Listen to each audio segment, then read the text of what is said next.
빨리 끝내줘야 좋겠죠?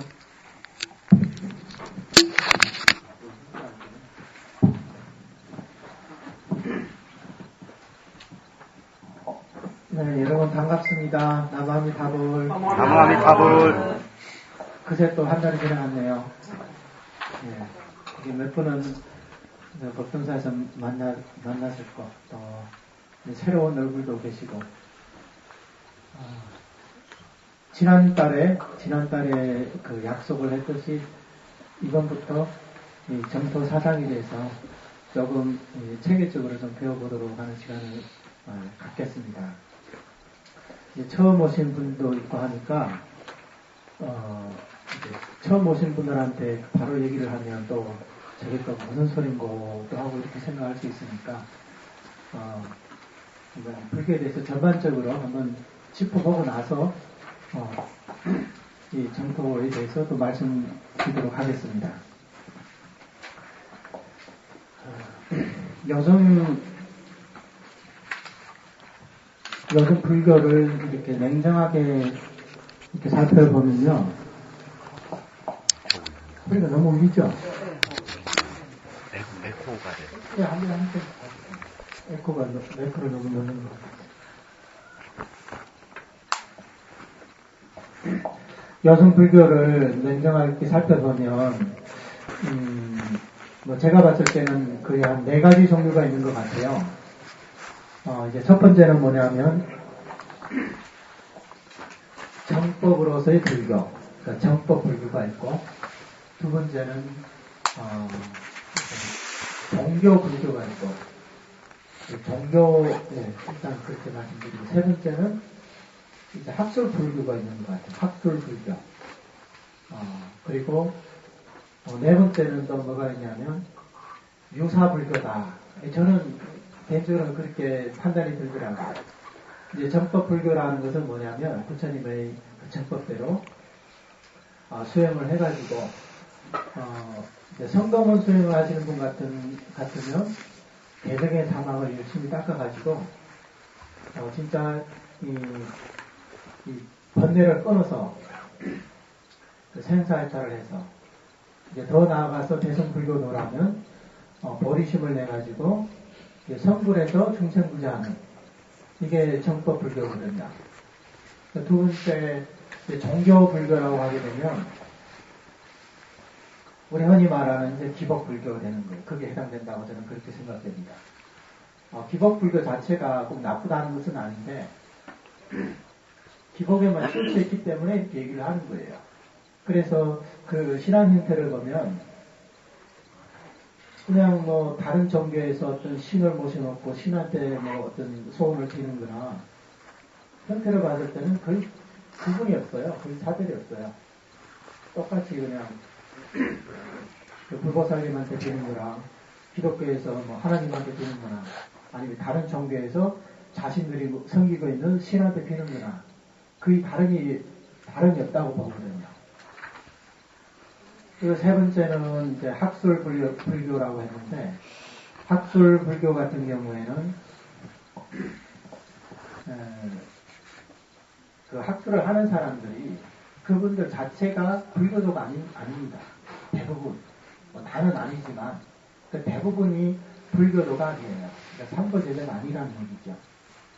단지 이제 불교학을 연구함으로써, 이제 불교학계에서 어떤 명성을 얻고, 명리를 추구하는 이제 그런 분들이 많이 계십니다.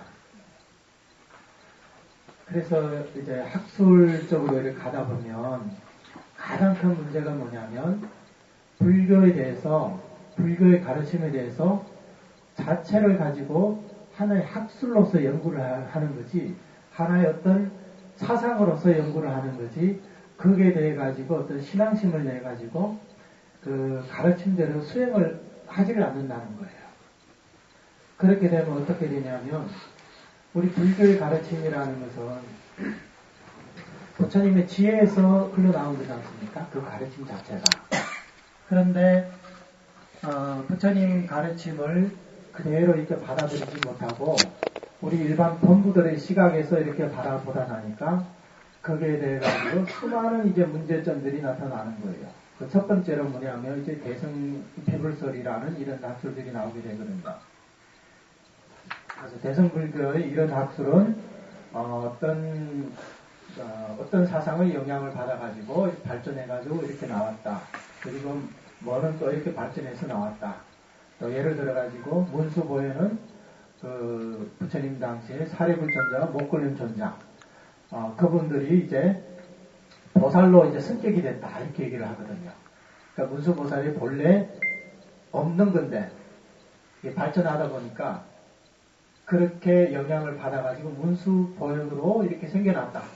이것은 또 괜찮은 발상이에요. 근데 더 심각한 것은 뭐냐면 대성에 있는 수많은 불보살님들이 힌두교의 어떤 신들이 그 불교에서 수용을 하면서 이제 불보살이 됐다는 거예요.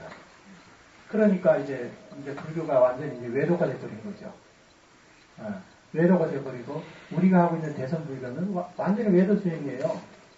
그러니까 인정을 안 하려고 들고 자꾸 비난을 하려고 그러거든요. 그러니까 이 부분에 있어서 가장 큰 문제가 뭐냐면요.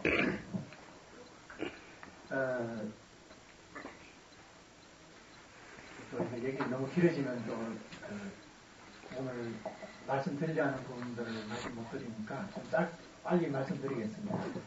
처음에 저 서양에서 특히 이제 영국을 위주로 서양인들이 이제 인도에 가면서 인도를 이제 통치를 하기 위해서 식민지화하기 위해서 인도 문화를 연구를 한 거예요. 근데 인도에는 수많은 종교들이 있지 않습니까? 그런 많은 종교들이 있기 때문에 기독교의 그 서양에서 자신들이 믿고 있는 기독교 사상을 그 사람들이 받아들이지 않는 거예요. 그래서 하도 이상하다 해가지고 그걸 연구하기 시작하면서 그 인도에 있는 수많은 종교를 연구하기 시작했고 그 중에 이제 불교를 연구하기 시작했다는 거예요.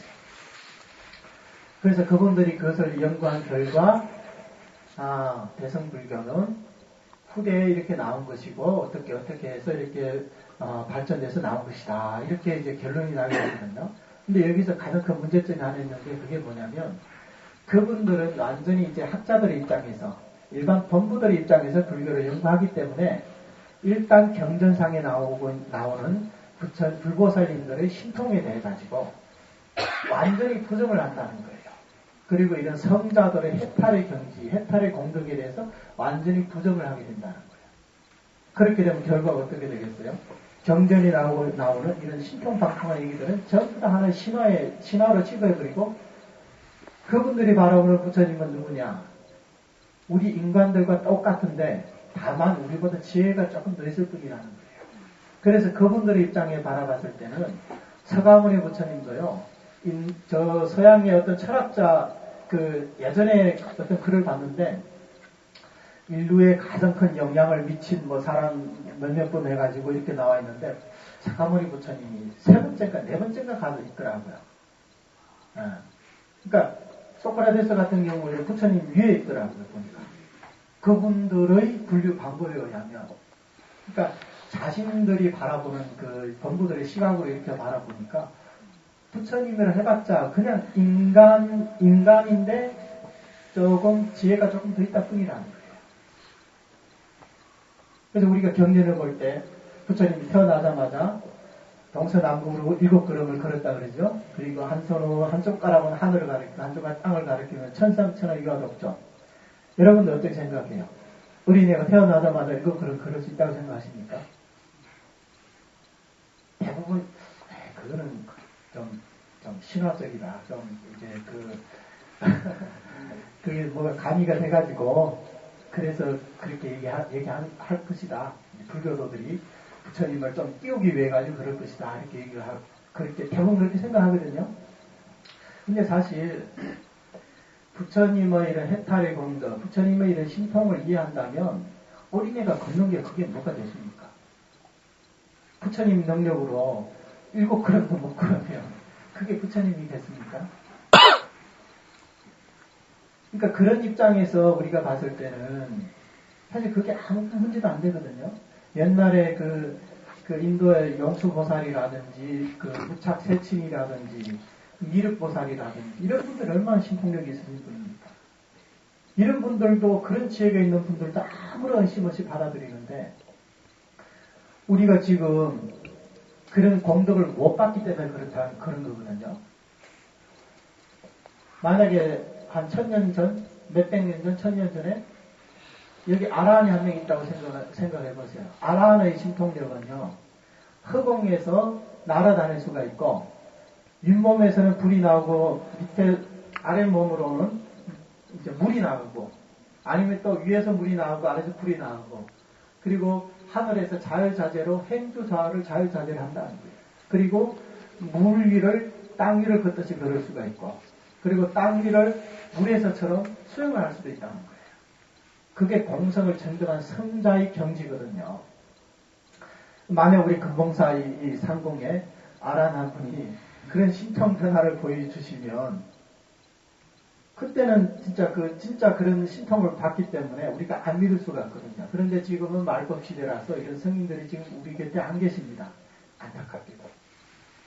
그러니까 본인의 그런 경험이라든 상식에 이런 부분들이 없기 때문에 그런 경지들을 다 그냥 하나의 이게 뭐 신화적인 뭐 그런 요소다 이렇게 받아들이다 보니까 부처님은 우리 범부들과 똑같다는 거예요.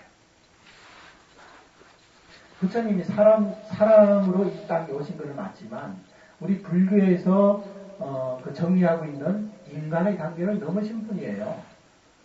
무슨 얘기냐면 우리 불교에서 인간이라고 하게 되면 인간이 갖고 있는 업을 갖고 태어난 사람을 인간이라고 이렇게 정의를 하는 거예요. 따라서 인간에게는 삼속 번뇌가 있다는 거예요. 탐진치만의 뭐 이렇게도 표현을 하고 그냥 탐진치라고도 얘기를 할 수가 있겠죠. 번뇌를 갖고 있는 존재가 바로 우리 인간이라는 거예요. 근데 부처님은 삼계를 벗어나신 분이죠. 비록 몸은 이 땅에 와 계실 수 있지만 이것은 중생 구제를 위한 방편으로 오신 거거든요. 그리고 부처님은 꼭 인간의 몸으로만 오시는 게 아니에요. 천상에 태어날 수도 있고 지옥아기 축생으로도 태어날 수도 있다는 거예요. 중생 구제를 위해서. 그래서 부처님은 10법계로 나눴을 때 인간 위에 천상 있죠. 천인 있죠. 천인 위에 뭐가 있어요? 성문 있고 성문 위에 영각이 있고 영각 위에 보살 있고 보살 위에 계시는 분이 부처님이에요. 근데 이런 부처님을 갖다가 그냥 우리 범부들과 똑같이 이렇게 취급을 하기 때문에 거기에 대해 가지고 우리가 불신을 하고 의심을 하고 온갖 이런 부처님에 대해 가지고 제대로 알지도 못하면서 그런 비방들을 쓰게 되는 거예요. 그래서 급기야 무슨 외도 취급까지 하고 그래서 우리 대성불교가 지금까지 이렇게 왔어요. 근데 그게 가장 이제 큰 문제가 이제 저는 그렇게 해서 학술 불교가 그게 가장 큰 문제라고 이렇게 생각돼요. 왜냐하면 그냥 일반적인 종교 형태 이런 불교는 우리가 부처님한테 그나마 신앙심이라도 있어요. 부처님이니까 그냥 무조건 뭐 맞든 틀리든 뭐 부처님이니까 믿고 하겠다 이런 마음이라도 있는데 학술을 하는 사람들은 나름대로 근거를 제시하면서 그 불교를 얘기하기 때문에 일반인들은 그런 얘기를 딱 들었을 때 안 믿을 수가 없어요. 왜? 근거를 딱 대니까 뭐 어떤 문헌에 어떻게 나와 있고 이렇게 나와 있고 하는데 그걸 들었을 때 일반인들은 딱 들으면 야 그런갑다. 증거를 제시하니까. 근데 그 증거가 확실하냐? 저는 굉장히 의구심이 들어요. 저뿐만 아니라 제가 대만에서 유학을 하고 있을 때 많은 큰 스님들도 찾아뵈면서 저런 얘기를 해봤는데 공통된 의식이에요. 저만 그렇게 생각하는 게 아니었던 거죠. 그래서 그분들의 말씀을 듣고 저도 굉장히 큰 힘을 얻었어요. 거기에 대한 더 건조한 이제 신심을 갖게 되는 거. 그러니까 어떤 문헌이라는 것은 지금 부처님이 떠나신 지 지금 2500년이 넘었지 않습니까? 이 학술불교가 발전한 지 지금 불과 100년이 좀 넘었어요. 처음에는 이제 서양 학자로부터 시작했지만 나중에는 이제 일본 학자들이 이제 서양에 가서 연구를 하면서 서양 학자들의 그런 연구 방법을 그대로 이렇게 따온 거예요. 근데 일본인들은 한문을 아시지 않습니까? 그러니까 원전을 읽을 수가 있다는 거예요. 그래서 그분들이 이 동양 사상을 연구하고 불교를 연구하는데 그분들은 그 서양 사람들보다 더 깊이 들어갈 수가 있었던 거예요. 그 문화권에서 살아왔기 때문에. 그러다 보니까 이것은 어디에서 발전하고 저기서 발전하고 이러다 보니까 지금 일본 불교가 어떻게 됐습니까? 중국, 일본, 한국에 있을 때 가장 타락한 불교가 지금 일본 불교거든요. 학술로 치면 전 세계에서 최고예요. 불교 학술을 치면. 그런데 그런 거 합니까? 신앙심이 떨어집니까? 나중에는 그렇게 이제 타락할 수밖에 없다는 거예요. 그러니까 이런 부분들을 아셔야 되는 거예요. 그래서 이게 이제 학술 불교를 얘기하는 거고, 유사 불교라는 것은 겉으로는 이제 포장을 보면 불교 이렇게 얘기를 하는데 그 내용을 들어보면 그 불교 가르친 거 맞는 건지 굉장히 열심히 들거든요. 예를 들어가지고 부처님께서는 이게 불설이 맞냐 아니냐, 부처님 가르침이냐 아니냐, 그 기준을 뭐라고 그랬죠? 삼법인이라고 얘기를 했어요. 무상고무화 내지는 무상무화 열반적정 이렇게 얘기를 하는데 법문을 듣다 나면 이제 불교학 강의하는 듣다 보면 이 세상에 대한 이 집착이 점점 사라지고 순리심이 생겨나야 되고 보리심이 생겨나야 되는데 오히려 내 일심에 대한 집착이 더 생겨나고 가족에 대한 집착이 더 생겨나고 이 사바세계에 대한 집착이 더 생겨난다는 거예요. 그러니까 그것은 굉장히 잘못된 거예요. 우리가 만약에 이 세상에 살면서 고통이 많아요. 고통이 많음으로써 고통에서 벗어나려고 최소한 순리심을 낼 수가 있는데 이 세상을 너무 미화하다 보니까 여기가 바로 극락이다. 여기가 바로 뭐 천당이다. 어쩌니 하면서 얘기하다 보니까 그래 그 말도 맞는 말이네. 출리심 자체를 안 되는 거예요. 그렇다고 이 사람이 그러면 이 사바세계 남아가지고 내가 세세생계 중생부자겠다 그런 마음을 내냐? 그런 것도 아니라는 거예요. 그러다 보니까 불교가 점점 세속화가 되는 거예요. 세속화가 된 불교는 일반인들이 받아들이기가 쉬워요. 왜? 나의 욕망에 맞으니까. 내가 원하는 거는 나의 집착에 순응해주니까. 나의 이런 집착과 상응하니까 그걸 잘 받아들인다는 거예요. 그러다 보면 어떻게 되겠어요? 이제 불교의 본질은 사라지게 된다. 그리고 그 정교 불교에 대해서 이제 한마디 더 붙이면, 정교 불교, 제가 이제 기복적인 불교를 정교 불교라고 생각한다 그렇게 말씀드렸잖아요. 그 기복이란 자체가, 꼭 나쁜 것만은 아닌데, 우리가 어떤, 보리심이 없이, 그리고 어떤 불교에 대한 어떤 출리심이 없이, 단지 기복만 바라는 게 그게 문제라는 거예요. 왜냐? 한번 생각을 해보세요. 그 원효 대사님의 그 말씀 가운데 발심수행장이라는 그 글이 있어요. 그 뭐 별로 글들이 아닌데 스님들은 과목감은 이제 필수 과목이거든요. 반드시 배워야 되거든요. 그 발심수행장 첫 번째 문제가 뭐라 나오냐면 재불이 장엄 정멸궁은 어다급해 사욕고행이요. 중생이 윤회 화택문은 무량세의 탐욕불산이라 이렇게 말씀하셨습니다. 무슨 얘기냐면 부처님들이 지금 열반궁에 지금 열반을 증득할 수 있었던 것은 무량겁 동안에 다급해 한세월 동안에 탐욕을 버리고 욕망을 버리고 고행을 닦았기 때문에 지금 이런 부처님이 계신다는 거예요. 근데 중생들이 윤회를 하는 것은 왜 그러냐? 3계에서 6도 윤회를 하는 것은 그것도 무량한 세월 동안에 탐욕을 하고 그것을 버리지 못했기 때문이라는 거예요. 그러니까 이게 무슨 얘기냐면 우리가 이런 기복신앙을 한다는 것은 모든 불보살님들이 당신들이 불보살님이 되기 위해서 버렸던 것을 우리 중생들은 그것을 달라고 지금 하는 거예요. 그렇잖아요. 불보살님들은 욕망을 버리고 불보살이 됐는데 우리는 불보살님들이 그린 것을 갖다가 불보살님들 앞에서 맨날 그것만 달라고 얘기한다는 거예요. 그러니까 이게 어떻게 잘 됐다고, 잘 된 거라고 이렇게 얘기할 수가 있겠습니까? 그렇죠? 그렇게 생각해 봤을 때, 그래서 우리는 어떻게 해야 되냐. 정법의 불교를 추구해야 된다. 정법을 찾아나서야 된다. 정법. 그래서 이 정법이라 하면, 첫 번째, 부처님의 경전에서 그 근거를 찾아야 되는 거예요. 부처님 말씀이 없는 것을 자기가 지어내지 말고, 그리고 부처님이 그런 뜻으로 설하지도 안 했는데, 이게 부처님 말씀이냐, 그렇게 얘기해서는 안 된다는 거예요. 그런데 두 번째는, 이제 부처님의 이런 가르침에, 한 구절 뜻에도 여러 가지 뜻이 있기 때문에, 각자 그 부처님 공부를 하시는 분들이, 각자 입장에 따라서 그것을 이해하게 되는 거예요. 예컨대 우리 금강산이라 하게 되면, 동서남북에서 바라보는 금강산은 다 다르겠죠? 그렇죠? 하지만 그분들이 바라본 게 금강산이 아닌 것은 아니거든요. 다 금강산 맞아요. 근데 다만 본인이 서 있는 입장이 다르기 때문에 서로 달리 볼 뿐이라는 거예요. 그래서 부처님의 가르침은 아주 원흉무해한 가르침이기 때문에 이런 각자 입장에서 달리 이해를 할 수는 있어요.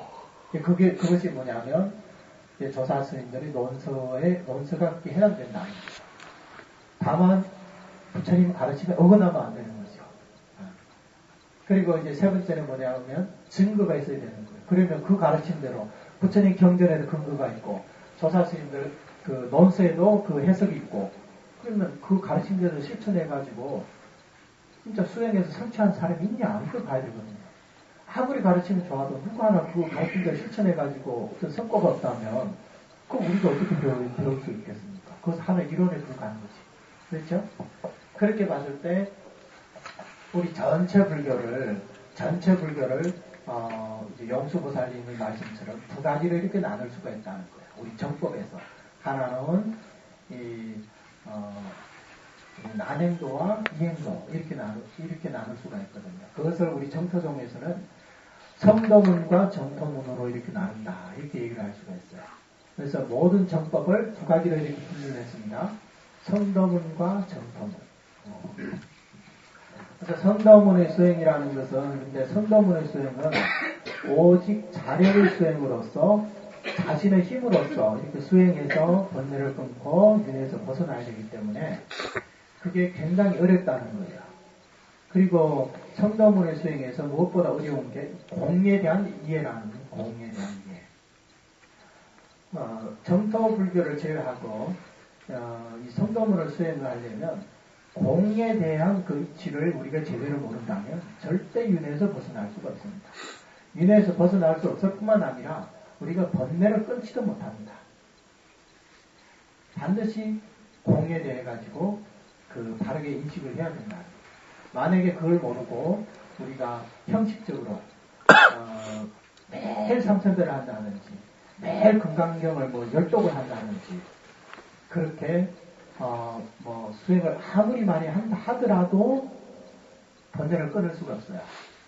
다만 바뀌는 거는 있겠죠. 집착이 바뀝니다. 어떻게 바뀌냐?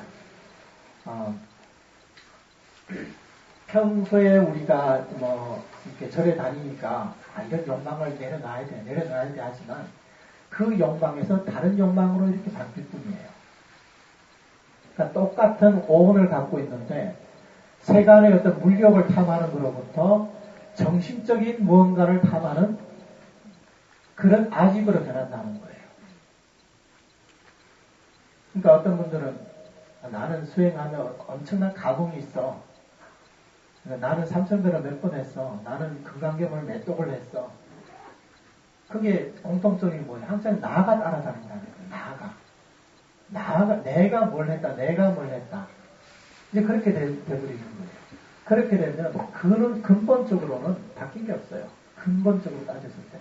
형식적으로는 이 사람 참 열심히 하네 이렇게 생각할 수 있지만 공성과 상응하게 못한다면 그 사람은 아직 완전한 범부 중생이다 이렇게 볼 수가 있는 거예요. 그러니까 무슨 또 한 가지 비유를 한다면, 이렇게 조그만 빵 조각이 하나 있다면, 빵 조각은 버릴 수가 있어요. 왜 버릴 수 있냐? 저기 더 크고 맛있는 케이크가 있으니까. 빵을 버리고 케이크를 잡는다는 거예요. 그러니까 뭘 하나 내가 집착을 하는 게 있기 때문에 이것을 내려놓을 수 있는 거지, 저것이 없다면 이것을 내려놓을 수가 없다는 거예요. 그래서 이 성도물의 수행에서는 반드시 공에 대한 그런 이해가 있어야 돼요. 근데 공이라는 게 이해하기가 굉장히 어렵거든요. 여러분들이 금강경을 뭐 이렇게 많이 공부도 하신 분도 계시겠지만, 금강경에서 나와 있죠. 그런 말 있잖아요. 응무소두 이행보시다. 우리가 그것을 무주상보시 이렇게 얘기를 하지 않습니까? 무주상보시라고 우리가 얘기를 하는데, 무주상보시에 대해서도 그 정확한 뜻을 알고 있는 분이 드물더라고요. 무주상보시가 뭐예요? 어떤 게 무주상보시예요? 누가 한번 답을 해보세요. 무주상보시가 뭐예요? 무슨 대가를 바라지 않고 그냥 보시하는 거 아니에요? 대가를 바라지 않고? 여러분, 여기 박수 쳤어요? 돈이 필요하신 분은 저분한테 돈을 좀 많이 꿔달라고 하세요. 그리고 대가를 안 바르니까 그 돈을 안 갚겠다고 이렇게 말씀해 주세요. 그냥 대가를 안 바르는 그런 마음이 아니에요. 어떤 분들은 뭐라고 그러더라? 보시를 해놓고 바로 잊어버려라. 이제 그러거든요. 바로 잊어버리면 된다. 그에 대해 가지고 생각하지 말라. 그러거든요. 그런 분들이 보시를 해놓고 바로 잊어버린다. 그렇게 되면 방법도 간단해요. 그냥 방망이 하나 들고 보시를 하면 바로 머리를 한번 치면 기절해버리면 다 잊어버리거든요. 생각이 안 나요. 아니면 기억 상실증이 걸린다든지. 그럼 그게 무주상 보시인가요? 그게 아니거든요. 무주상 보시라는 것은 삼윤이 청정해야 된다. 이런 말이 있거든요. 주는 사람과 받는 사람, 그리고 중간에 보시한 재물. 이것이 연기로서 존재하기 때문에 자성이 없는 것이다. 실체가 없는 것이다. 이것을 공이라고 그러는 거예요. 그래서 우리가 분별을 하지만 집착은 하지 않는다는 거예요. 불교를 공부하고 나서 너무 집착하지 말라 하니까 사람들이 멍청해지는 것 같아요. 절에 가서 시비를 분별하지 말라 하니까, 그래, 분별하지 말아야지. 나중에는 뭐가 옳고 뭐가 그런지도 몰라요. 불교를 믿기 전에는 무슨 계산도 잘하더니 나 불교 믿고 나니까 멍청해져요, 사람이. 우리가 저 신호등을 지날 때 분별하지 마십시오 하면 빨간불인지 파란불인지 분별도 안 하고 막 건너갑니까? 그러다가 사고 나면 누구 책임이에요? 분별은 하되 그 자체에 자성이 없다는 것을 알아라는 거예요. 그래서 불교는 지혜를 말하거든요. 그래서 이런 분별을 하면서 거기에 대한 그 무다성을 체득을 했을 때 이 사람은 머리가 굉장히 잘 돌아가요. 판단력이 빠르다는 거예요. 지혜가 생겨난다는 거예요. 거기서. 이게 이제 공성의 지혜거든요. 한 가지에만 고정된 실체가 있다고 생각을 안 하기 때문에 한 가지에 집착을 안 하니까 어떤 경계 보면 어떤 근계에 우리 지혜가 그것을 응할 수가 있다는 거예요. 그래서 빠른 시간에 그 판단하고 그것을 집착을 내려놓을 수가 있다는 거예요. 주부들도 계시지만 요리를 할 때 예를 들어 가지고 뭐 우리가 어떤 요리를 할 때 한 가지 재료로 어떤 분은 한 가지 요리밖에 할 줄 몰라요. 그럼 그분 생각에는 나는 이 가지고는 이런 요리밖에 못해. 근데 어떤 분들은 한 가지 요리 재료 가지고도 여러 가지로 다양하게 요리를 할 수가 있어요. 왜? 이분은 이 한 가지 요리로 딱 하나의 재료로 한 가지 요리만 할 수밖에 없다는 그런 생각이 없기 때문에 본인의 마음대로 자유자재로 여러 가지 요리로 만들 수가 있다는 거예요.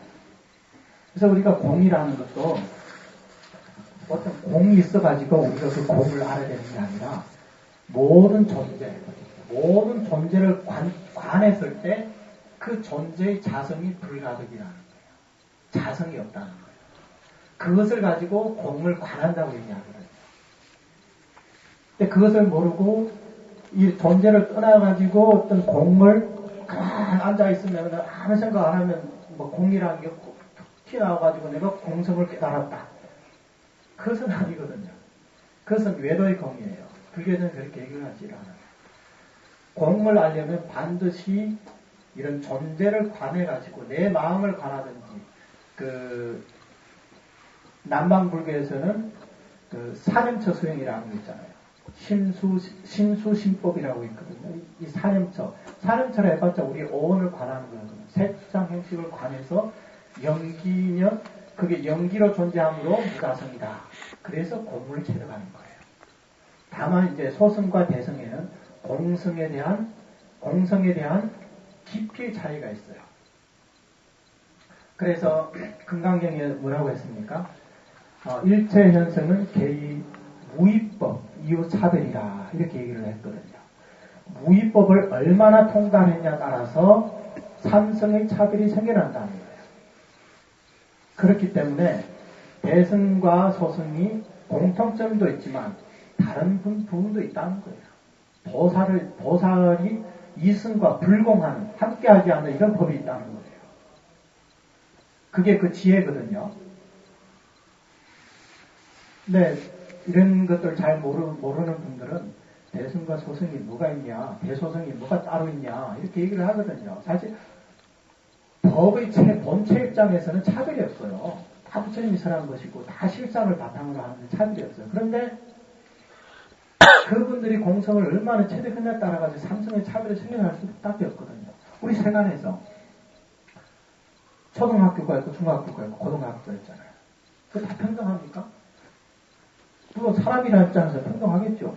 초등학생도 사람이고 고등학생도 사람이니까. 하지만 이분들이 다니고 있는 학교, 이분들의 지식, 지혜의 면에서는 차별이 없겠습니까? 당연히 차별이 있는 거예요. 그래서 우리는 소승불교를 비난해서도 안 되지만 그렇다고 해가지고 우리가 마치 뭐 소승불교라고 하게 되면 폄하하는 것처럼 대부분 그렇게 얘기를 하는데 저는 그렇게 생각하지를 않아요. 왜냐하면 소승이라는 말이 경전에도 분명히 나와 있어요. 대승경전에. 근데 이것은 소승이라고 얘기했을 때는 불보살님들이 아직 그 대승의 마음으로 이렇게 돌리지 않은 이런 성문 영각들을 위해 가지고 그분들을 이제 대승으로 돌아오게끔 하기 위해서 깔끔하게 이렇게 한마디 하는 거지.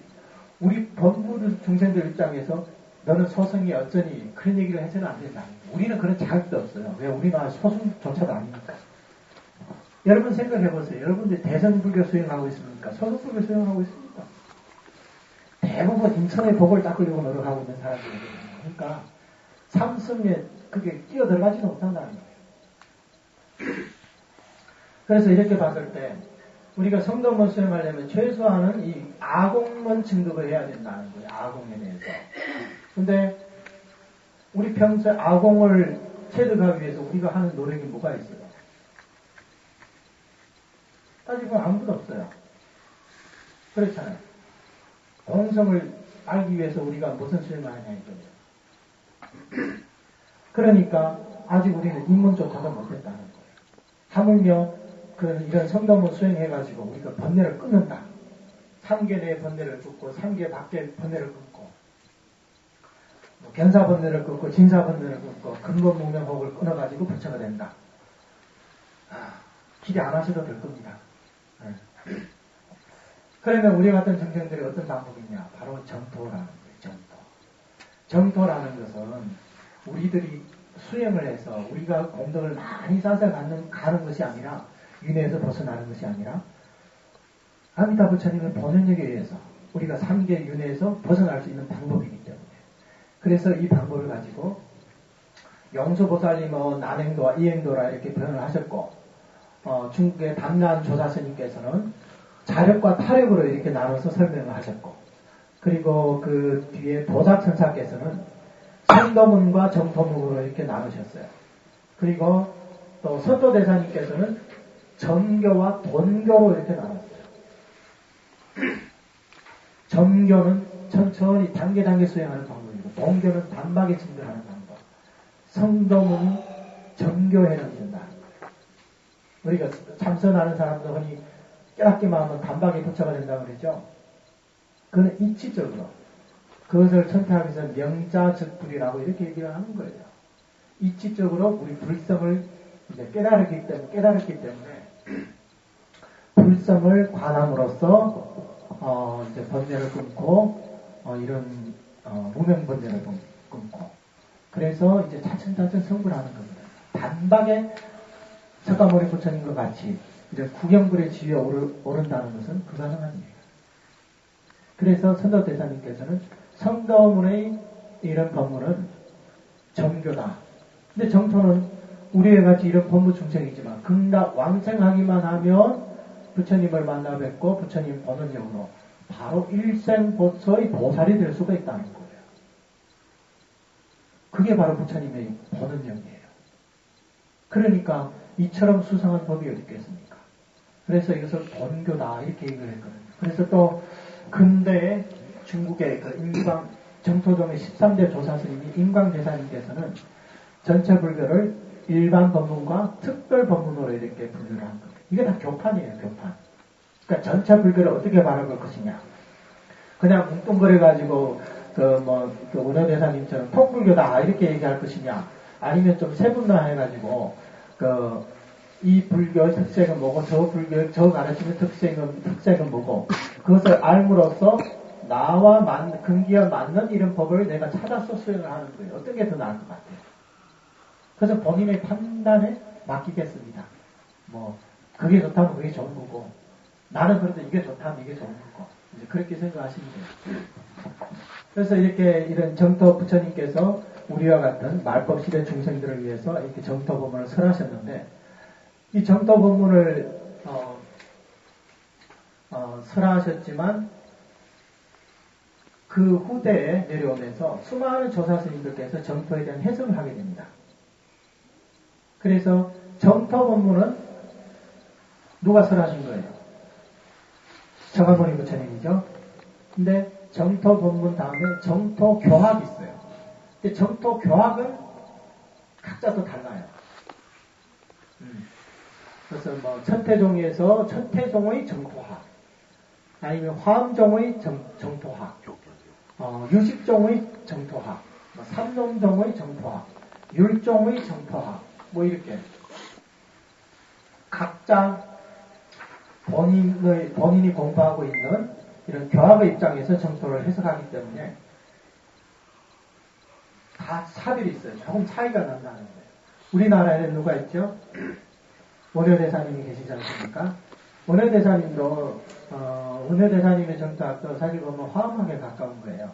왜냐하면 원효대사님은 화엄의 대가기 때문에 그리고 화엄학과 화엄경과 그 대성기실론 그게 입각해가지고 정토교학을 이렇게 세우신 거거든요. 그리고 또 한 가지가 뭐가 있냐면 정토종의 정토학이 있다. 정토교학이 있다. 정토종의 정토학이 있다는 거예요. 그러면 여기에 무슨 차별이 있냐? 정토종의 정토학은요. 오로지 부처님께서 설하신 정토 3부경을 중심으로 그 중에서도 아미타 부처님은 48대원을 중심으로 정토교학을 세웠기 때문에 이 가르침의 이런 사상을 순수정토다 이렇게 얘기를 하고 있습니다. 그래서 불교학을 공부한 학자님들도 다 인정하는 부분이거든요. 오로지 정토 3부경을 중심으로 정토를 해석했기 때문에 정토종의 정토교학은 순수한 정토 사상이다 이렇게 얘기를 하는 거예요. 근데 다른 사상들은 천대종에서는 도파경을 중심으로 도파경의 사상으로 정토를 해석하는 거예요. 화엄종은 화엄의 사상으로. 그래서 원효대사님 같은 경우에도 그 기실론을 인용해가지고 정토를 많이 해석하거든요. 그리고 유식에서도 또 유식의 관점에서 또 정토를 해석하고. 이제 그러다 보니까 순수하지가 못하다는 거예요. 정토와 우리 정토종의 정토학과 비교했을 때는 순수하지 못하다는 거예요. 왜냐하면 다른 교학 체계로서 정토를 해석하기 때문에. 물론 누가 맞고 틀리고 이렇게 판단하기는 좀 그렇지만 여기에는 우리 중생들의 근기에 맞는지 안 맞는지 그런 것은 우리가 알아야 된다. 그것을 이제 차차 공부하기로 하고 오늘 프린트해 드린 거 있죠? 선도대사의 칙령연불 강의라고. 그래서 그러면 이렇게 많은 정토 사상들이 있는데 우리는 왜 선도대사님의 칙령연불을 우리가 선택해야 되냐 그 이유에 대해서 먼저 이렇게 말씀을 드리도록 하겠습니다. 선도 첫 번째 아미타불의 친서림 이렇게 나와 있죠. 이게 무슨 얘기냐면 이 선도대사님이 아미타불처님의 화신이라는 얘기예요. 우리는 수많은 불보살인들이 불보살이 되고 나서 다시 사바세계 와서 중생구제한다 이런 얘기를 많이 들어봤죠. 근데 도대체 어떤 분이 어떤 분의 화신인지 우리는 모르지 않습니까? 근데 이게 수많은 조사스님들께서 말씀하셨듯이 선도대사님은 안타부처님 화신이다 이렇게 얘기를 하는 거예요. 자, 그 보면 제가 따로 준비한 게 있어요. 이 선도대사님에 대해서 간략하게 좀 소개를 해드리겠습니다. 어떤 분들은 한국 사람들이 한국 스님의 가르침대로 해야지 왜 저 중국 스님의 가르침을 따르냐, 선도대사 들어보지도 못했는데 왜 그걸 해야 되냐, 뭐 이렇게 얘기하시는 분들도 있더라고요. 근데 불교라는 것은 세계적인 종교지 않습니까? 꼭 불교를 가지고 한국 사람은 꼭 한국 스님의 불교를 해야 된다. 이건 또 너무 편안한 생각이거든요. 그런 논리라면 그러면 한국 사람들은 한국 토속 신앙을 해야지 왜 인도 불교를 합니까? 그러잖아요. 외국 불교도 외국인들도 인도에서도 온 건데 그렇게 따지면 안 된다는 거예요. 어느 나라 사람이든 일본 사람이든 중국 사람이든 저 어디 뭐 아프리카 사람이든 그분이 진짜 부처님 가르침을 잘 따르고 해석을 잘 해놓으셨으면 그 가르침을 따르는 게 맞는 거예요. 또 우리 불자님들은 열린 마음으로 이것을 받아들여요. 이 선도대사님은 서기 613년에서 681년까지 이렇게 사시다 가신 분입니다. 69세에 금나왕천하신 분이에요. 이 스님께서는 11살에 명승스님이라는 분께 이제 출가를 합니다. 출가를 해서 11살 때부터 법화경과 유마경 등 이런 많은 대성경전을 공부하십니다. 그리고 이제 18살 때 돼서 서방 정토 변상도, 그러니까 극락세계 변상도죠. 그것을 보고 나서 반드시 왕생해야 되겠다 하는 이런 이제 발언을 하게 됩니다. 그리고 이제 20세 때 처음으로 관무량 수경을 접했다고 합니다.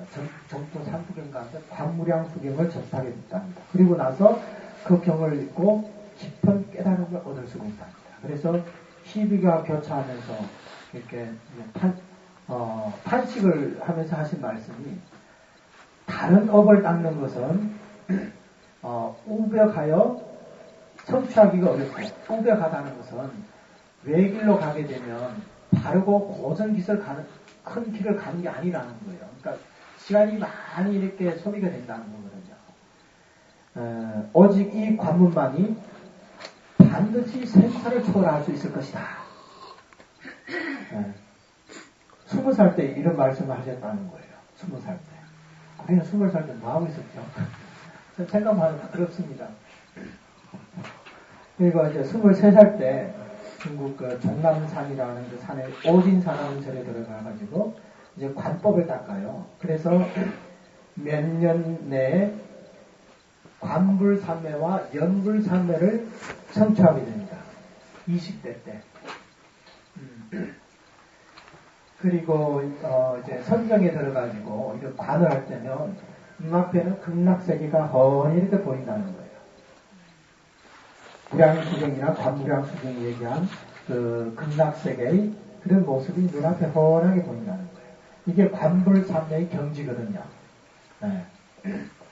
뭐 어떤 분은 요즘 어떤 분은 뭐 7일만 하면 뭐 관불도 뭐 성취할 수 있고 연불상도 성취할 수 있고 뭐 그렇게 말씀하실 분이 있는데 이게 연불삼배라는 것은 모든 삼배 중에서 최고 어뜸이라고 그러거든요.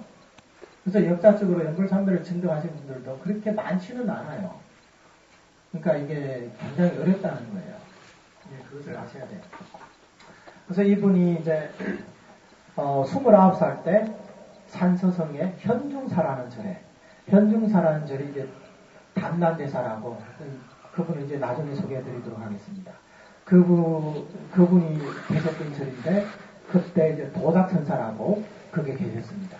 도닥천사께서 그게 현중사에 계시면서 정토법을 펴고 계셨던 겁니다. 그래서 그때 29살에 도닥대사님을 찾아뵙고 스승으로 모십니다. 그리고 나서 이제 33살 때 다시 오진사로 이제 돌아오셔서 정토종을 이제 집대성하게 됩니다. 30대입니다. 30대. 그리고 해정고금을 한다. 고금을 해정한다. 그러니까 고금의 오류를 바로 잡는다. 이런 뜻이에요, 이게. 그러니까 그 전에 그 수많은 선지식들이 정토 교활에 대한 잘못된 그런 오류들을 바로 잡는다는 거예요. 그래서 이 오진사에서 근 30년을 계시면서, 물론 그 사이에 그게 서울을 왔다 갔다 하면서 중국 그때 장안이라 그러죠. 장안을 왔다 갔다 하면서 광명사, 자원사, 또 실제사 이런 절을 다니면서 정토법을 펴신 거예요. 그러다가 69세 때 열반에 드신 거예요. 정토왕성을 하신 거죠. 그래서 이 선도대사님께서는 어떠한 저서들이 있냐면 지금 전해지고 있는 저서들은 오부국원이라고 이렇게 얘기를 하는데 오부국원은 어떤 것이냐면 관무량수경 사첩서라고 있어요. 그게 이제 4권짜리거든요. 4권으로 이루어져 있고 관념법문이라고 1권이 남아있고 또 법사찬이라고 2권이 남아있고 왕생예찬이라고 1권이 남아있고 또 반주찬이라고 1권이 남아있어요. 그래서 이것을 다 합치면 오부국원이다 이렇게 얘기를 하는 겁니다. 그 가운데 관무량수경 사첩조라는 것은 이 정토종이 있게 만든 근본 교훈이라는 거예요. 여기서 정토교합의 체계를 완성시킨 거예요. 그래서 이 사첩서에서 정토왕생하려면 일양천념을 해야 된다. 오로지 나무아미타불만 불러야 된다. 이것이 바로 왕생의 정정업이다. 왜 정정업이냐? 저 부처님의 본원에 순응하는 까닭이다. 이렇게 얘기를 했거든요. 여기서부터 칭명연불이, 여기서 이제 왕생업으로 칭명연불이 전해지고, 지금까지 우리가 칭명연불을 선호하게 된 것도 바로 선도대사님의 이런 가르침이 있기 때문이에요. 그렇게 아시면 됩니다.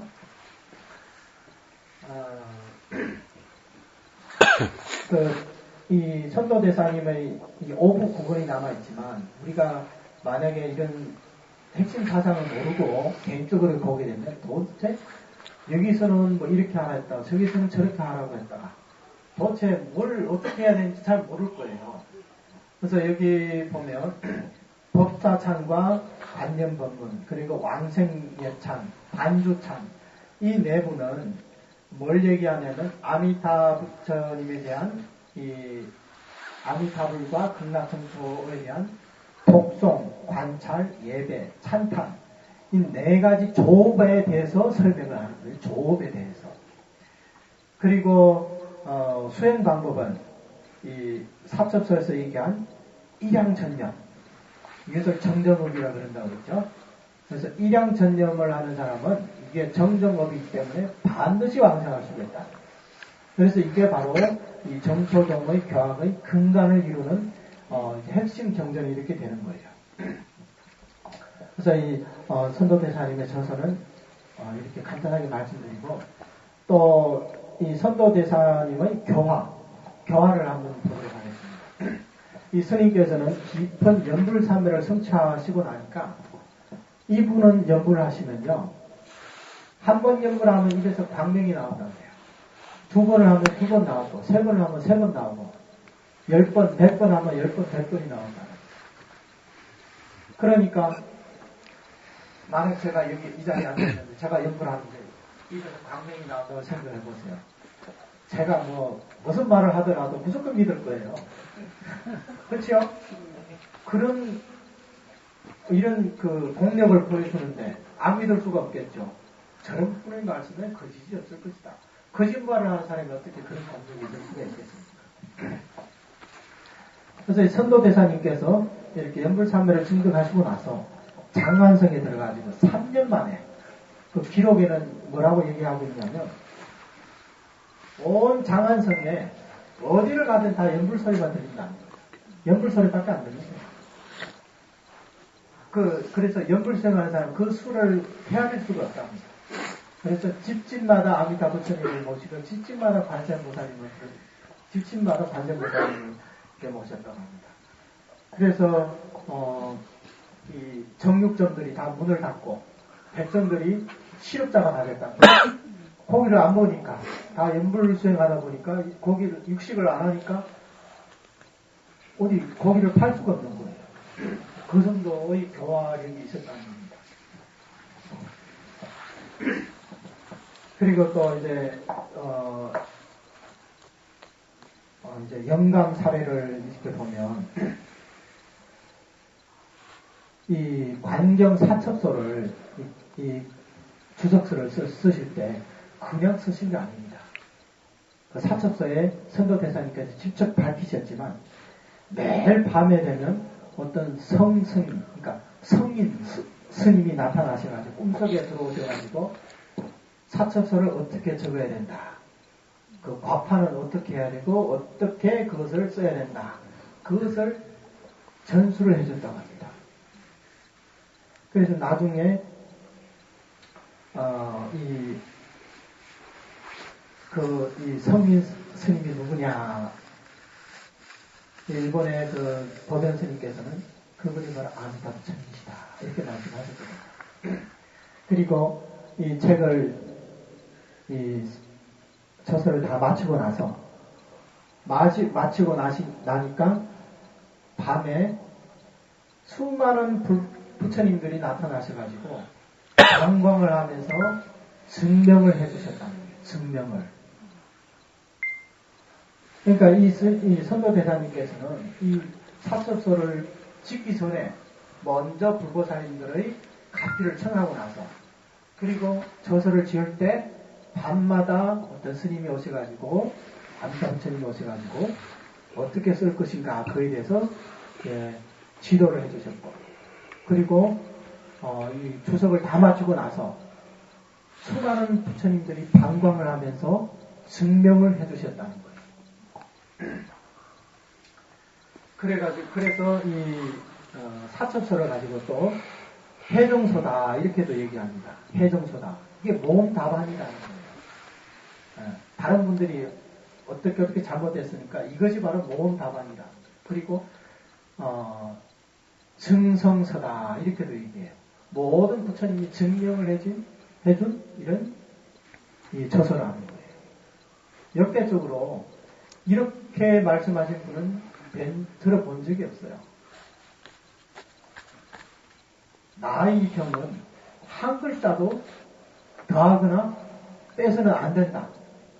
왜? 이미 부처님의 증명을 마친 이 저서기 때문에, 책소기 때문에 누구든지 이 사첩서를 쓰려고 하면 부처님의 경전을 쓰는 것과 마찬가지 해야 된다. 똑같이 해야 된다. 이렇게까지 말씀드렸습니다. 그리고 이제 두 번째는 뭐냐면 아까 말씀드렸듯이 한 번 연불 하면 입에서 광명이 나온다. 두 번 하면 두 번 나오고 이런 게 있고 또 세 번째는 연불의 공덕을 비교하는 대목이 있는데 연불경이라는 그것도 하나의 해설서죠. 연불에 대해서 설명책인데 거기에 보면 이런 얘기가 나와 있어요. 어떤 금강 스님이라는 분이 계시는데 그 스님이 그 밀교 수행, 금강성을 하는 스님인지, 뭐, 다른 어떤 수행을 하는 스님인지는 그것은 안 나와 있는데, 어느 날 선도대사님을 찾아오셔가지고, 연불만 하면 왕성할 수 있다고 했는데, 그게 사실이냐, 연불 공덕이 진짜 그렇게 수성하냐, 이렇게 이제 따진 거예요. 그러니까, 선도대사님이 주장자를 딱 들고, 만약에 연불하면 반드시 왕생을 하지 못하고 연불 공덕이 일체를 초월하지 못한다면 이게 초월한다면 지금 이 법당에 있는 모든 불상들이 증명을 해줄 것이다. 그렇게 이제 발언을 합니다. 그리고 나서 주장자를 들고 불상들이 이렇게 가르치니까 전체 불상에서 광명을 확 놓는 거예요. 네. 그러니까 선도대사님 말씀을 증명을 해주신 거죠. 그러니까 금강선이 아무 말씀도 못하죠. 부처님이 증명을 해주시는데 맞다고 하는데 뭐라고 하겠습니까? 물론 그렇다고 해가지고 우리도 그 선도대사님처럼 그렇게 하시면 안 됩니다. 방광을 안 할 겁니다. 우리는 그런 참여력도 없고 공덕이 없기 때문에 선도대사님 같은 이런 분이니까 가능한 거예요. 그리고 또 한 가지는 뭐가 있냐면 이 백정들이 시력자가 되니까 그 중에 어떤 백정이 너무 화가 나가지고 칼을 들고 이 선도대사님을 찾아간 거예요. 죽여버리겠다고. 고기를 먹으러 안 오니까. 고기를 사러 안 오니까. 그 선도대사님을 화가 나가지고 칼을 들고 그 도살용 그 칼 있지 않습니까? 그 정점 쓰는 칼. 그거 들고 찾아갔는데 선도대사님을 딱 얼굴을 뵈니까 그 공덕으로 가득 찬 그 얼굴을 보는 순간 도저히 그 악한 마음을 일으킬 수가 없던 거예요. 그래서 선도대사님 앞에 가가지고 화는 못 내고 스님 연불하면 진짜 극락왕생합니까? 그렇게 묻는 거예요. 그러니까 선도대사님이 당연히 연불만 왕생할 수 있다. 그래서 그 손가락으로 서쪽을 딱 가리키니까 서쪽에 극락세계가 이렇게 보이더라고요. 그래서 이 악인이 극락세계를 딱 보니까 진짜 너무너무 장엄하거든요. 너무너무 장엄하더라고요. 그러니까 너무 장엄하니까 돌이켜서 본인을 스스로 생각해보니까 그동안 일생동안 나는 뭐하고 살았을까? 그 돌이켜보니까 죄업밖에 없거든요. 죄악밖에 없거든요. 맨날 이 짐승이나 잡고 그런 사람이 성격이나 좋겠어요? 우리가 뭐 욕지거리나 하고 사람들 만나면 시비 걸고 싸움만 하고 자신의 삶을 되돌아보니까 너무나 이게 그 죄악이 많고 이제 죄송스러운 거예요. 그러니까 저는 극락세계에 있으면 진짜 이게 눈에 보였으니까 바로 가야 되겠다. 또 마지막으로 진짜 연불 한번 갈 수 있습니까? 반드시 갈 수 있다. 그러니까 이분이 그 자리에서 그 도살용 칼을 땅바닥에다 버리고 합장을 하고 그 절을 벗어나서 절 앞에 있는 그 어떤 버들나무가 있는데 버들나무에 올라가가지고 합장하면서 연불을 하는 채로 떨어져서 죽은 거예요. 그래서 그때 당시에 많은 사람들이 이 사람의 이게 시기 불보살님들의 영접을 받아서 극락왕생을 하는 그런 모습을 봤다는 거예요. 그래가지고 이분이 그 당시에 바로 이제 극락왕생을 했기 때문에 그 소문이 크게 퍼진 거예요. 그래서 전기에 따르면 듣기로는 그때만 하더라도 100명이 넘게 그렇게 자살해서 왕생한 사람들이 많았다고 합니다. 뭐 지금 우리가 봤을 때 그래도 그랬죠. 저 어떻게 자살해서 왕생해. 그것은 아닌 것 같아. 이렇게 생각할지 몰라도 당나라 그때 문화는 그렇게라도 해서 왕생한 사람들을 굉장히 높이 쳤다고 합니다. 법을 위해서 내 몸까지 버릴 수 있다. 이제 그런 얘기예요. 우리 한국도 마찬가지잖아요. 뭐 몇십 년 전만 하도 많은 스님들이 연비라 그러죠. 손가락을 막 펴고 막 그랬잖아요. 그때만 하도 저 스님 참 대단하다. 요즘에는 뭐 누가 연비했다는 소리를 못 듣겠고 설사 했다 하더라도 사람들이 과연 대단하다고 이렇게 찬탄을 하려는지 그는 모르겠어요. 근데 전에는 우리 뭐 일타 스님 같은 경우도 연비를 했죠. 지금 살아계신 해국 스님도 했죠. 그리고 또 많은 스님들이 연비를 하신 스님들이 많아요. 그때는 이제 이 스님 참 대단하다 이렇게 그때는 그렇게 생각하거든요. 지금은 또 사정이 다르겠지만 당나라 때도 마찬가지라 그때도 그렇게 왕생한 사람들을 굉장히 높이 쳤다는 거예요. 그래서 그 전기에 따르면 100명이 넘게 그렇게 왕생을 했다고 합니다. 이런 게 있고 그리고 또 다섯 번째가 뭐가 있냐면 선도대사님이 금나왕생하고 나서 500년 뒤에 일본의 법연대사님이라고 계셨는데 혼행스님이라고 일본 말로는 혼행이라고 합니다. 이 스님이 일본에서 정토종을 이제 개종을 했거든요. 정토종을 열으신 분인데 어느 날 꿈속에서 선도대사님이 나타나셔가지고 허공 속에 자줏빛 구름이 이렇게 둥실 떠 있는데 그 구름 사이로 선도대사님이 나타나시는 거예요. 그래서 그 말씀에는 이 윗몸은 그냥 일반 스님의 모습으로 되어 있고 아래쪽으로는 부처님처럼 금색 신으로 이렇게 되어 있다는 거예요. 그래서 그 선도대사님이 딱 나타나가지고 뭐라고 하냐면 나는 당나라 그 선도다, 선도화상이다.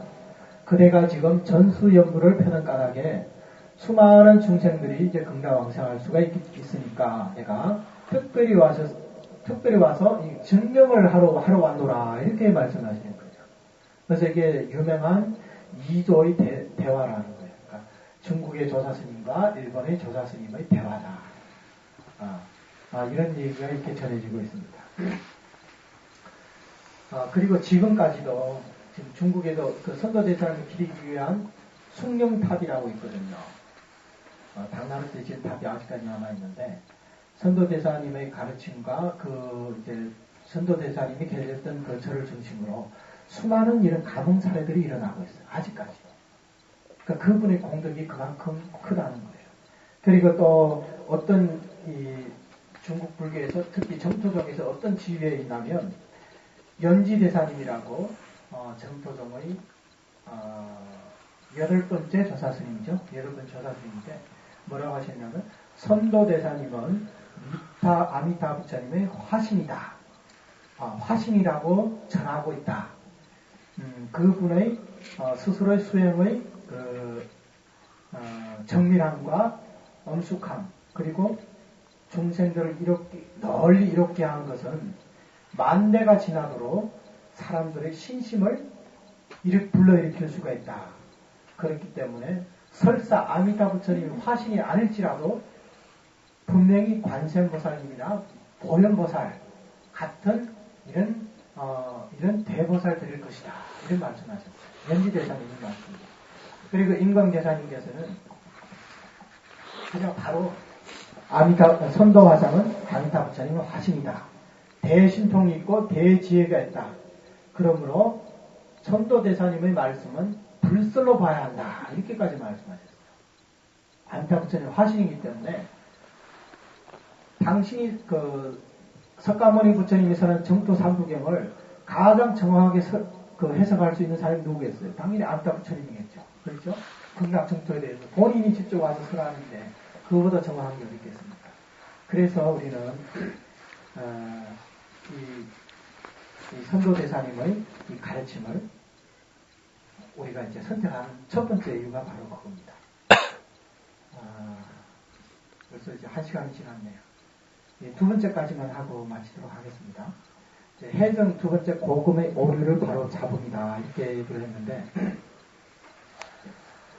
고금의 오류라고 하게 되면 어떤 거냐면 선도대사님이 그때 당시 그 전과 그때 당시를 얘기하는 거예요.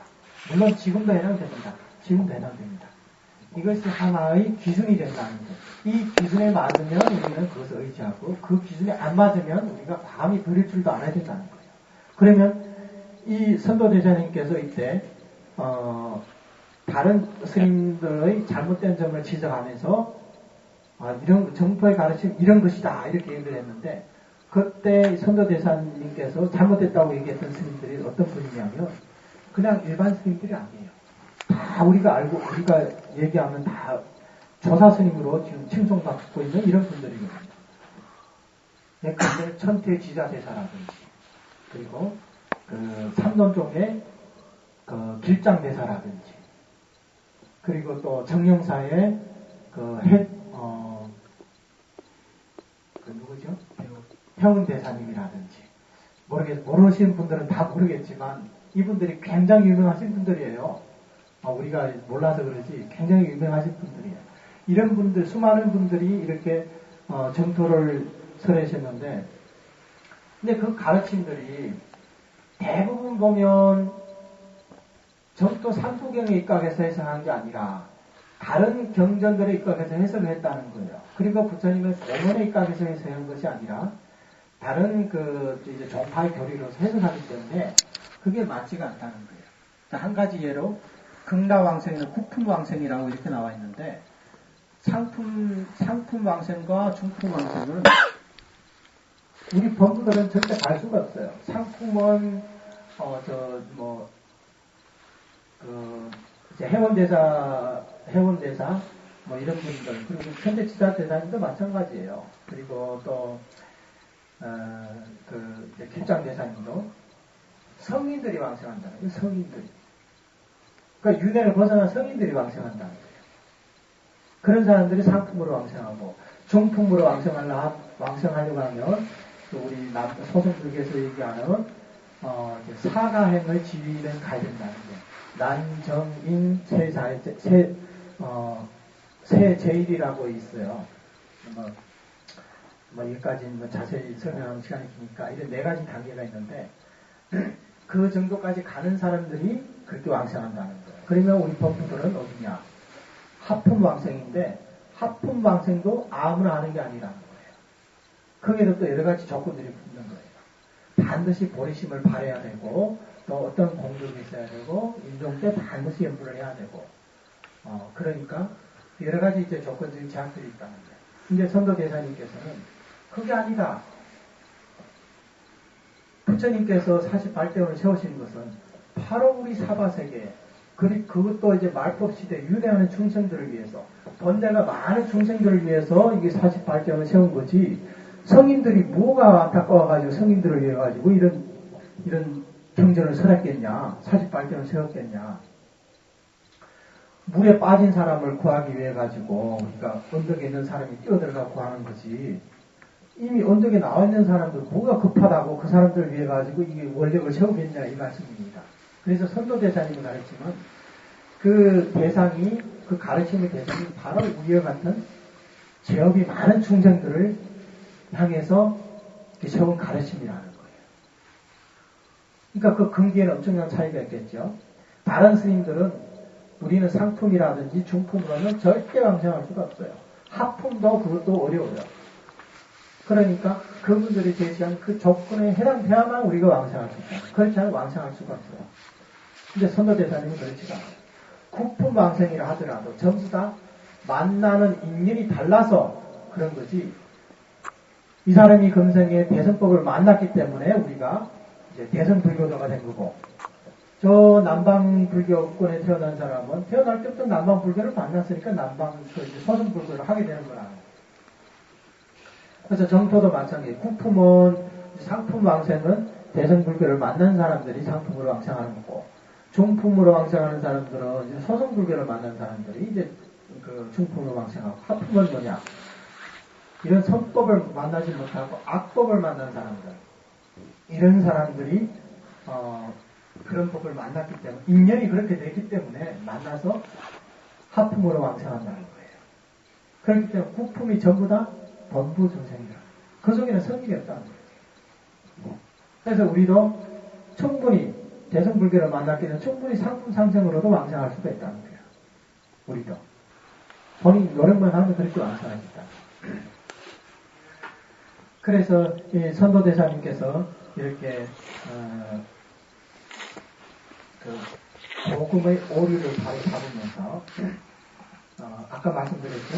이 경전을 쓰면서 이 경전의 사첩소를 해정소라고도 그러고 증정소라고도 이렇게 얘기를 한다고 했습니다. 그리고 또 이제 사첩서 마지막에는 이 뜻은 이미 불보살님들의 모든 부처님들의 증명을 마친 주석서이기 때문에 한 구절 한자도 더하거나 빼서는 안 된다. 가감을 해서는 안 된다. 만약에 이 소를 쓰고자 한다면 반드시 경전과 똑같이 써야 할 것이다. 그렇기 때문에 우리는 이 선도대사님의 이런 가르침을 우리가 선도대사님의 가르침을 우리가 기준으로 삼고 여기에 부합하면 우리가 따르고 여기에 부합하지 않으면 우리가 참고를 할 수 있대. 그게 의지를 하지 않는다. 그래서 지금 이게 이제 하나의 기준을 이렇게 말씀을 드린 거예요. 우리가 정토왕생에 있어서는 믿음이 중요하다고 그랬죠. 그러면 믿음이라는 것이 어떻게 생겨나냐? 믿음이라는 것도 연생법이라고 그러거든요. 이 인연이 화합해서 믿음이라는 법이 생겨난다는 거예요. 믿음이라는 게 하늘에서 떨어지는 것도 아니고 땅속에서 솟아오르는 것도 아니에요. 그게 믿음이라는 것이 이 법이 성취될 만한 여러 가지 조건들이 필요하다는 거예요. 그 조건들이 어떤 것이냐? 바로 이런 교리를 제대로 연구함으로써 우리가 스스로도 이 교리에 맞춰서 우리가 수행을 하고 또 어떤 사람이 와가지고 우리 정토에 대해 가지고 이렇게 어떤 얘기를 한다 하더라도 우리가 우리 나름대로 이런 주장이 있기 때문에 우리가 생각하는 바대로 우리는 정토종의 가르침은 이렇게 내려온 것이다. 우리는 체계가 이렇게 되기 때문에 정토종에서 이렇게 얘기하는 것이다. 당신이 얘기한 것은 우리 정토종의 가르침과 맞지 않기 때문에 나는 정토종의 가르침을 다룰 것이다. 이렇게 분명하게 본인의 입장을 얘기할 수가 있거든요. 근데 그렇지가 않으면요.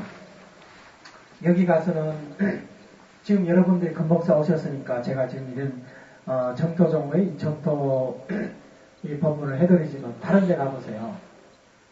그런 보살님들도 많이 만났어요.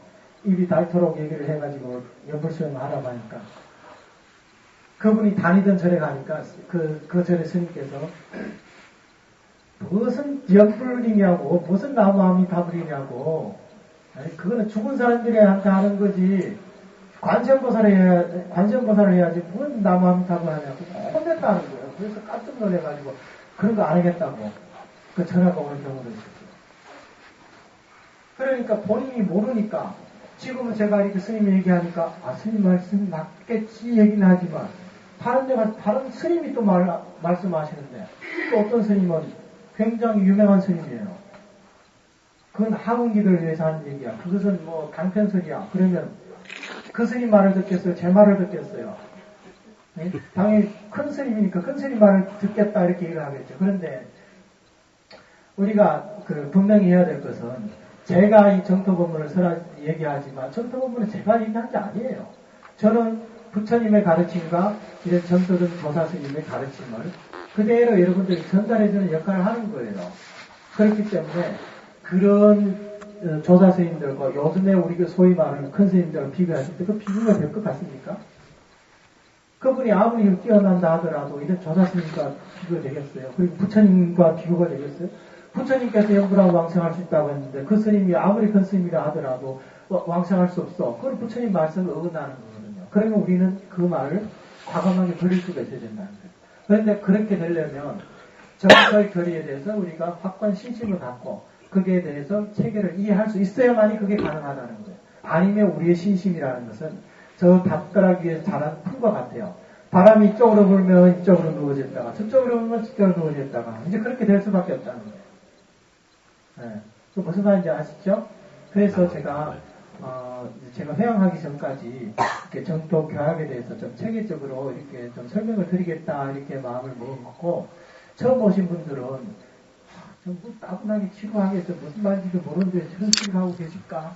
전에 죽겠다 이제 그렇게 생각할 수 있어도 이게 정법이다 생각하고 이게 진짜 금생과 내생에 나한테 엄청난 이익을 가져다 주는 이런 가르침이다 이렇게 생각을 하신다면 그분한테는 굉장히 유익한 시간이 될 것이고 또 진짜 부처님 말씀대로 이 사람은 만위주를 얻은 것과 같다는 거예요. 우리가 그 보배로 가득 찬 산에 들어가면 포배라도 하나를 갖고 나와야지. 빈손으로 나오면 그 갔다 온 보람이 없잖아요. 그리고 그 수많은 보물 가운데서 우리는 만이주를 가질 줄 아는 거예요. 만이주가 뭐냐면 여의주라는 거예요. 여의주는 또 뭐냐? 금은 부하가 수없이 많지만 여의주는 이 조그만 구슬이 하나예요. 근데 이 구슬은 무슨 기능이 있냐면 구슬만 하나 딱 갖고 있으면 밤 나오라면 밤 나오고 도깨비 밤 나오면 돈 나오면 돈 나오고 내가 황금이 한 10톤 필요하다 하면 하늘에서 막 이렇게 쏟아져 내린다는 거예요. 다이아몬드가 얼마 필요하다 하면 다이아몬드가 쏟아져 내리죠. 이게 여의주라는 거예요. 그 힘들게 그런 보물들을 갖고 나올 필요가 없어요. 이거 하나면 되는데. 그 여의주가 뭐냐면 전설보물이라는 거예요. 그래서 우리가 연불수행하는 사람은 금생에서도 다른 법문을 수행해가지고 얻을 수 있는 이런 모든 이익을 우리가 성취할 수가 있는 거고, 또 우리 불교에서 얘기하는 근본 목적인 특히 대성불교, 성불에서 중생 구제할 수 있는 이런 이익을 얻을 수가 있다는 거예요. 그래서 여러분들과 그 여건이 되면 한 달에 한 번이니까 좀 빠지지 말고 이렇게 와주셨으면 좋겠어요. 매번 사람이 바뀌니까 또 처음 오면 또 무슨 소리냐 또 이렇게 얘기할 수가 있으니까 진도가 안 나올 것 같아요. 그래도 이제 다음부터는 오늘은 이제 시작하기 전에 이렇게 좀 말이 많았는데 내일 다음부터는 바로 이제 이것을 뭐 한 장밖에 안 되지만 이것을 좀 이제 자세하게 설명하는 시간이 좀 걸리거든요. 그러니까 바로 이제 본론으로 들어가가지고 이 설명을 드리도록 하겠습니다. 시간을 좀 많이 끌어가지고 1시간 만에 마치려고 했는데 오늘도 또 역시나 명강은 못 됐네요. 다음번에 노력하도록 하겠습니다. 여기서 마치도록 하겠습니다. 감사합니다. 감사합니다.